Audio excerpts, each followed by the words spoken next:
Hi, it's Dorothy Guining with Scrapbooking Quebec. In this edition of Tips and Tricks, I'm going to show you how to pimp a paper pack and create a collection with it from your stash. I recently bought the Mountain Trek paper pack by Paper Rose and was disappointed. It's quite beautiful actually. I just wasn't excited when I saw it in person. It wasn't me. And that's the reality for scrapbookers these days. Many of us shop online, and there is always a risk, especially if we are unfamiliar with the product. I knew that if I put this paper pack away in my stash, I'd probably forget about it and never use it, especially because I wasn't excited about it in the first place. So I decided to use it for a base to a collection and create a collection. Anyway, it ended up being fun, and now I'm kind of excited about using it. So before jumping in, I feel the need to explain why I bought it in the first place, because to be fair, I knew this one was a risk for me. I didn't know Paper Rose. I've never seen or touched their products before. Also, there seemed to be a lot of photorealistic images on the papers, trees, footprints, stuff like that, and I'm not into that. Also, there were no embellishment packs that went with this collection, not at the time that I bought it anyway. Only some paper with images for fussy cutting, and I'm a horrible fussy cutter. So why did I buy this? First of all, I have lots of tools and I like creating my own embellishments, so that wasn't going to be a problem. Also, I love the colors in this collection. In addition to that, I needed an outdoorsy collection, and this one is really outdoorsy. It was also inexpensive. So to be honest, I was really curious, and for the above reasons, I bought it. So what I'm going to do right now is have a quick flip through of the paper, give you my impression of it before creating the collection. And I'm going to do the collection in 3 phases. First, I'm going to make some paper packs with this. Then I'm going to be adding some alphas and embellishments from my stash. And finally, I'm going to show you some tools that I've selected and also some ephemera that I created with them. So I'm showing you the papers there. It comes with 12 different papers, 2 of each, and I'm showing you both sides. So you can see what I mean about the photorealistic images. Really, they're quite gorgeous. Some of them look like watercolor paintings. The problem for me is I never quite know how to use those type of prints on scrapbook pages, especially the one I'm about to show you. I find it gorgeous. It's meant for a frame if you look at it. I don't know how I will use it on a scrapbook page. And the flip side with those little images on it, boots and knapsacks, I'm not into that either.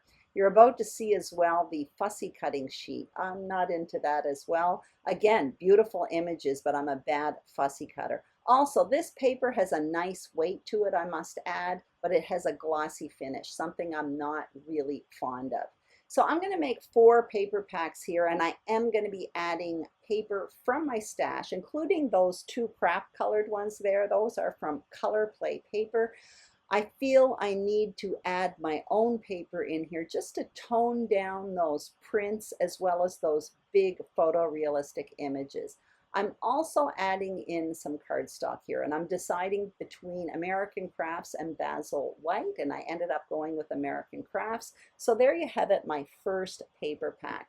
Now I'm working on paper pack number 2, again using both sides of the same paper. I'm bringing in this one here for the watercolor side, not for the paper itself. I'm thinking I may be able to match some photos with it. That's why I'm showing you the ombre blue part of the paper. I'm also bringing in some white and black cardstock. So there I have it, paper pack number 2. Now I'm moving on to paper pack number 3. So again, another kind of watercolor painting page. I love the yellow and green, but again, I'm going to have to use it as a non-print, almost like color. In this case, I'm bringing in paper from my stash. This is from the legendary Cocoa Vanilla Studio collection. I have that white and green diagonal stripe. And I'm showing you a list that I have going here that I've made that I plan to store with the collection. So at the top there, I have listed complementary collections, and one of them that I find goes well with this collection is that legendary collection from Cocoa Vanilla Studio. Another one that goes well is the Simple Stories Color Vibe collection. So that is on the list as well, and you can see I brought in a piece of wood grain paper as well.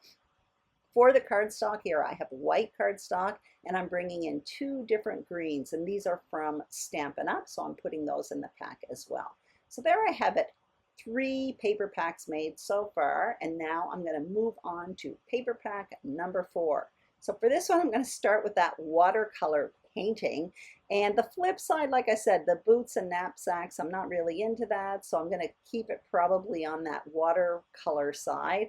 I'm bringing in the other sheet of that watercolor painting there, again, for basically matting photos, stuff like that.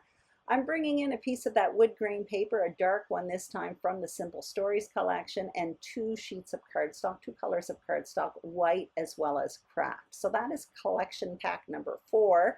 And this one here is that fussy cutting image. I'm not fond of this paper. It's my least favorite from the collection.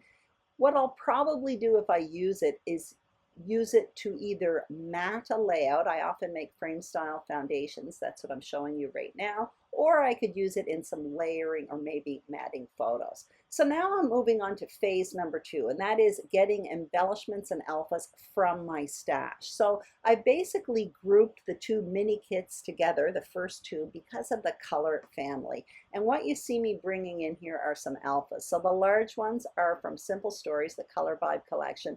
The smaller ones there are from Thickers. They are the Twilight collection. Those are little block letters from Pretty Little Studio. I thought that worked well. I found it deep in my stash. Now I'm going to show you a sticker sheet, and it's from the Heidi Swapp. I think it's called Wolf Pack collection or something. I never did have the collection. I got this in a grab bag at one point. Anyway, the theme goes well with it, very outdoorsy, as well as the colors. My film cut off here, so I just wanted to show you what else I threw in from my stash. I have those chipboard gray circles from Studio Calico. I also have two little cut apart labels that were in my stash from Pink Fresh Studio, and I brought in those silver alphas, again from Heidi Swapp. Because of those stickers that I showed you, there were silver accents. That's why I brought those in. Now I'm moving on to selecting embellishments for page kits 3 and 4 because they are kind of in the same color family. So the first thing I'm showing you are some alphas I found in my stash from Pink Fresh Studio from the Some Days collection. They are not old, but I've already used that collection, so I brought them in. The green looks really nice with it. I also am going to bring in some alphas from Simple Stories. That's a little alpha book, and it's from the Color Vibe Woods collection. So obviously I have 2 wood grains in there, and I thought that looked nice with it. And in a moment, you're going to see I bring in another alpha book from Simple Stories, and that one is going to be from the Winter collection. Basically, the greens from it go with this collection, and actually some of the other colors, which are like black and dark gray, go with the first 2 paper pack collections that I showed you as well.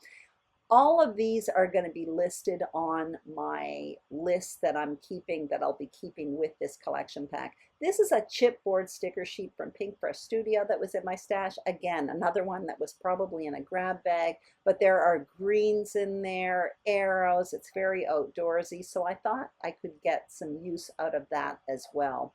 I'm showing you a tag that I found in my stash, as well as a cut apart sheet there that has kind of an adventure outdoorsy expression on it. That one there is from Pink Fresh Studio. I have the embellishments and alphas from my stash here, but the reality is I don't have enough embellishments. So I have everything on my desk here now, and what I'm going to do is show you some tools I've selected because I want to beef up my embellishing for this collection. The first one I'm going to show you is from Stampin' Up, and it's a collection called In the Pine. So I have stamps as well as dies. And what I actually did was create a bunch of trees with scraps of paper, and I did it in 5 different colors. The reason why I took the time to cut this out, it really wasn't long. I was watching YouTube while I was doing it. I knew that these trees would work well as the foundation layer for an embellishment cluster, and I also knew the type of stories I'd be telling, kind of like outdoor hiking stories. So what I did was I cut up a bunch of these. They are already prepared like a mini ephemera pack. And I'm showing you my scrap bag here because that's basically where I found my cardstock to do it. It's just a bag I keep by my desk with all my cardstock scraps. This is the second tool I'm showing you. It's the Evergreen Border Punch from Stampin' Up. For this one, all I cut out were 2 in green. Now, if I want more, I can cut out more. I have that tool written on my list. So I don't know if I'll use that or not. That's why I only cut out 2. This is another tool. I love this one. It's from Elizabeth Craft Designs. It's called the Directions Collection. It's brand new to me. So this one served 2 purposes. Number one, I took some wood grain paper scraps because I save every scrap of wood grain, and I cut out a whole bunch of pieces, and I absolutely love it. It's a bunch of arrows, stuff like that.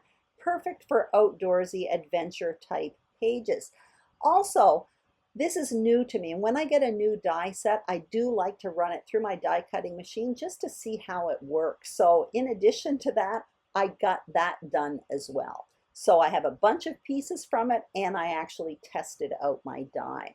This is another one I'm showing you. It's from Creative Memories. It's the Border Maker system, and it's the film strip cartridge. I love this one. I only cut out 2. It's part of my homemade ephemera pack, and if I want more, that tool is on my list, so I know I can go make some more of them. Here are 2 more dies. It's a Viewmaster die as well as a small camera. So again, I just cut out 3 of each. I have them there. I can play with them. They can inspire me. And if I need more, I can make more because those tools are on my list. Now I put 2 more tools on there that I didn't actually create anything with yet. This one here is a stamp set called Catch of the Day from Stampin' Up. There are also dies. I may do some fishing pages, so that is on my list. And this one as well, it's called En Route from Stampin' Up. It just has kind of adventure expressions. I actually quite like it. It's a really old stamp set. So all of that is on my list. Now before talking about that list, I'm just showing you 2 boxes of enamel dots. I'm not putting those in my kit because those 2 boxes there, one with colored enamel dots and the other with neutrals, are right beside my desk. So there's the list that I have that is going to be stored in my bag with my collection. And the reason why this is important is because I created my kit, but I don't want everything in the bag. For example, the 2 collections that go with it, the Simple Stories Woods collection, as well as the Legendary Cocoa Vanilla collection. I didn't want to break up those collections and store them with this new collection because I may want to use them elsewhere at one point during my scrapbooking. But at least with that list there, I know those 2 collections are complementary and I can go to them. The same thing for the alphas. Obviously, I use alphas on all of my pages, so I don't want to store all my alphas with this new collection I put together. So now I have a list of all of the alphas and I can go and get them if I need them. Same thing for the tools. I have a whole list of tools there. I know what to go for if I need to create more embellishments, but they are all put away in their proper place already. That's good as well because at the very end of this collection, I don't want to have to put away everything in the kitchen sink. All is in its spot, most of it anyway, except the base of this collection. So it's already there, but with that list in the collection pack, I know exactly where to go for it. Anyway, I hope you found this video helpful. Thank you so much for watching. If you liked it, please give me a thumbs up. If you haven't subscribed to Scrapbooking Quebec, I would be absolutely thrilled if you did. Thank you so much for watching, and I'll see you soon on YouTube. Bye-bye.